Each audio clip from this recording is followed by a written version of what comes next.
आज आपण पाहणार आहोत माननीय सर्वोच्च न्यायालयाचा ऐतिहासिक निर्णय उच्च पेन्शन बद्दल. आता पेन्शनर्सला मिळणार मोठा दिलासा. उच्च पेन्शनवर ऐतिहासिक निर्णय काय आहे ते आता आपण पाहूया. तर कागदपत्रे सादर न केल्यामुळे EPFO वाढीव पेन्शनचे दावे नाकारू शकत नाही. दावे नाकारण्याऐवजी पगाराच्या पावत्या, भविष्य निर्वाह निधीची कागदपत्रे आणि बँक स्टेटमेंट यासारख्या उपलब्ध माहितीच्या आधारे त्यांची स्वतंत्रपणे पडताळणी केली पाहिजे.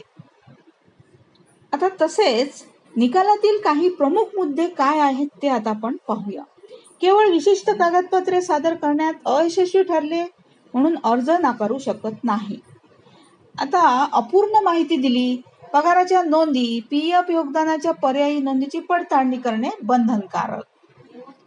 तसेच आता हक्कांचे संरक्षण कसे होईल, तर उच्च पेन्शन लाभांपासून वंचित ठेवले जाणार नाही.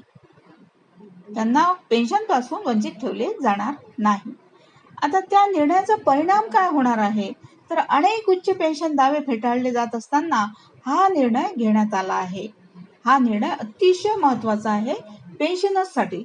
ज्यांची नोंद ठेवण्याची पद्धत खराब आहे अशा कर्मचाऱ्यांसाठी हा निकाल सुलभ आहे.